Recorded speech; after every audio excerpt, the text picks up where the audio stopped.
তো নমস্কার বন্ধুরা, আমি সাগ্নিক কুমার আর তোমরা দেখছো আমার ছোট্ট ইউটিউব চ্যানেল।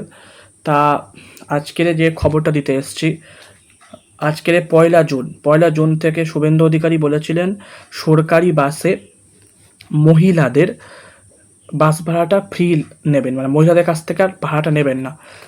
তা সেইটা অফিসিয়ালি চালু হয়ে গেছে। আপনারা আগে এই ভিডিওটা দেখুন, দাঁড়ান, এই দেখুন।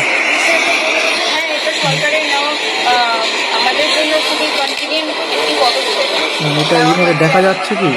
আমরা মহিলারা মনে করি আসলে ফোনে মনে উল্টে দেখাচ্ছে।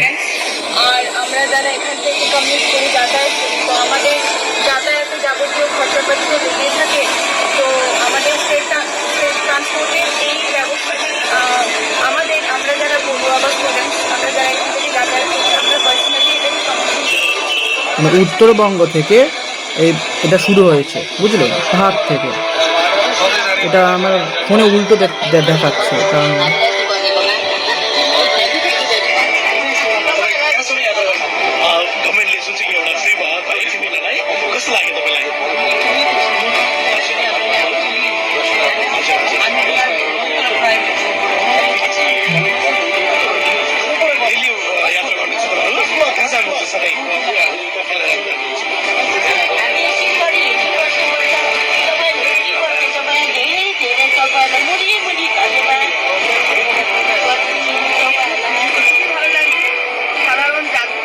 রোজকার প্যাসেঞ্জার রোজ আমাদের চাকরি করতে হয়, বাসে ভিড় থাকে, সে বসতে পাওয়া যায় না, সেই সমাধান হয়ে যায়।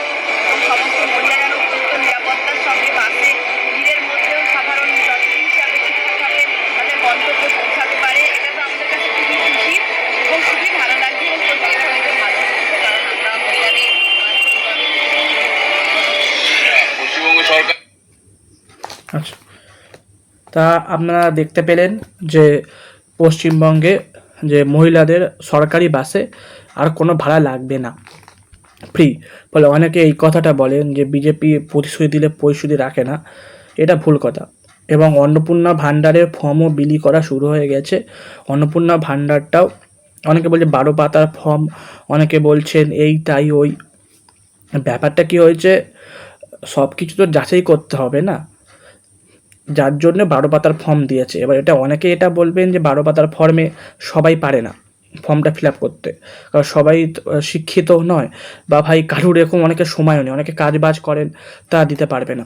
তার জন্য বিএলও আছেন, তার জন্য সাইবার ক্যাম্প বা পঞ্চায়েত কর্মী যারা, তারা নিশ্চয়ই সেটা দেখবেন, এটা নিশ্চয়ই তারা দেখবেন, সেটা সরকার বুঝবে। ফলে এটা তো যাচাই করতে হবে।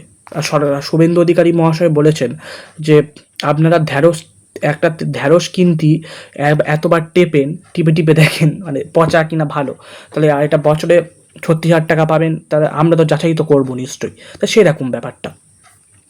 ফলে আজকের থেকে আপনারা দেখতে পেলেন যে সরকারি বাসে মহিলাদের ফ্রি দেওয়া শুরু হয়ে গেল।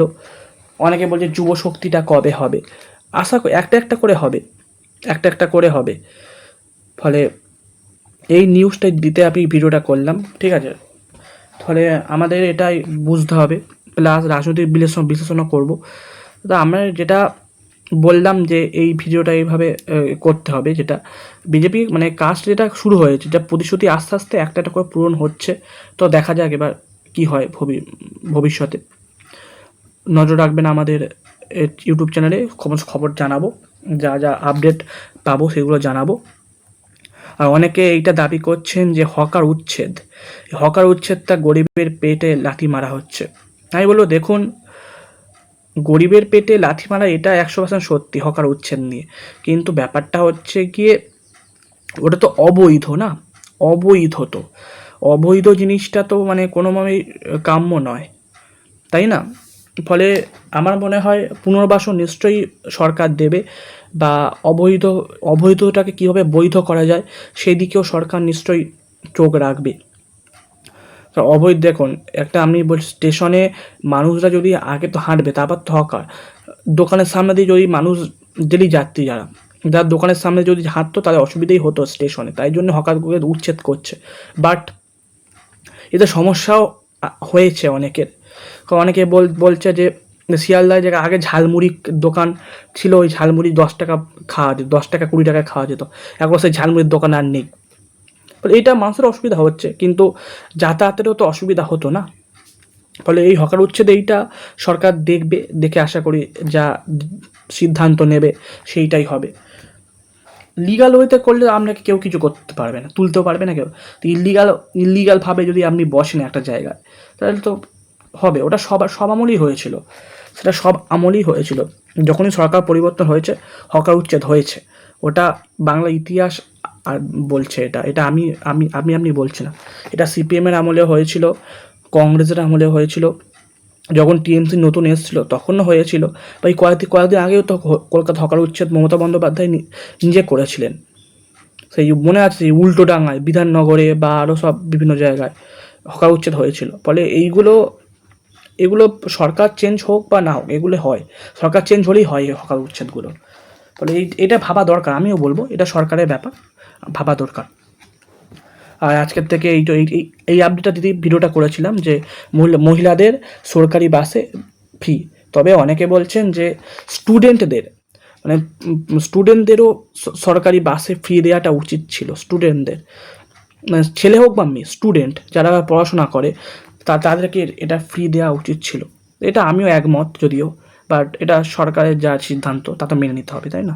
তো এটা আমিও একমত ছিলাম, যারা বলছেন যে স্টুডেন্টদের ফ্রি দেওয়া হোক। সে যাই হোক, ভিডিওটি ভালো লাগলে একটি লাইক দেবেন, আর চ্যানেলটি সাবস্ক্রাইব করে রাখবেন। বিভিন্ন রাজনৈতিক বিশ্লেষণ এবং যেটা ঠিক সেটা ভুল, যে কোনটা ঠিক কোনটা ভুল, আমি সেইটা বিশ্লেষণ করব। ঠিক আছে? তাহলে ভিডিওটি ভালো লাগলে চ্যানেলটি সাবস্ক্রাইব করে রাখবেন। আর এটা নিরপেক্ষভাবেই বলবো, নিরপেক্ষ বিশ্লেষণই করব, কোনো রাজনৈতিক দলের সাপোর্টার নয়। যেটা সত্যি সেটাই বলবো, সত্যিটা সেটাই বলবো। ঠিক আছে? তো ভালো থাকবেন, সবাই সুস্থ থাকবেন। জয় হিন্দ, বন্দে মাতরম, নমস্কার।